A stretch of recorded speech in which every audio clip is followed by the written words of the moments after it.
Protes kenaikan pajak, warga Jombang bayar PBB P21,2 juta rupiah pakai koin celengan anak.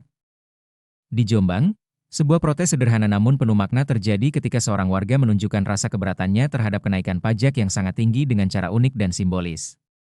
Aksi ini pun langsung menjadi sorotan dan viral. Joko Fatah, pria berusia 63 tahun asal Desa Pulolor, Kecamatan Jombang, datang ke kantor Badan Pendapatan Daerah, Bapenda, dengan membawa galon besar berisi uang koin, hasil tabungan anaknya sejak SMP, sebagai alat pembayaran PBB P2 rumahnya.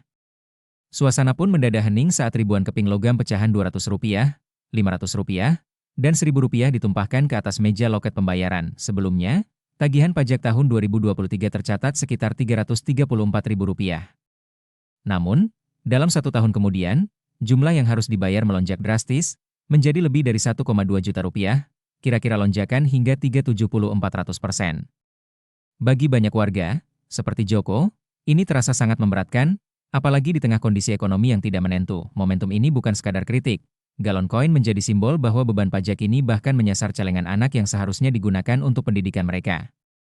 Dalam keheningan, bunyi gemerincing koin yang dipencarkan di loket menjadi protes yang tak bisa diabaikan. Tak hanya soal jumlah tagihan, Joko dan sejumlah warga lainnya tergabung dalam Forum Rembuk Masyarakat Jombang, menyoroti isi Perbub Jombang nomor 51 tahun 2024 yang menaikkan NJOP dan membuat PBB P2 naik drastis. Mereka juga menyoroti kebijakan yang kini mengenakan pajak kepada musala dan tanah wakaf, area yang selama ini dianggap memiliki fungsi sosial dan semestinya dikecualikan. Di sisi lain, pihak Bapenda menyatakan bahwa lonjakan pajak bukan keputusan tiba-tiba, melainkan dampak dari penyesuaian NJOP yang sudah lama tidak diperbarui. Verifikasi data yang dilakukan sejak 2022 diterapkan mulai 2024, dan memang ada objek pajak yang naik hingga ribuan persen.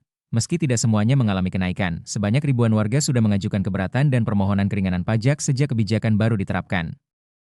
Pemerintah daerah juga memberikan penghapusan denda dan mendorong warga untuk mengajukan audit ulang jika merasa tidak adil. Kebijakan ini sejalan dengan tekad agar PBB tetap proporsional, ikut membantu pembangunan, bukan menambah beban warga. Aksi galon koin ini menjadi pengingat bahwa bahasa protes masyarakat bisa lahir dari hal sederhana, ketidakseimbangan kebijakan yang terasa jauh dari semangat keadilan sosial.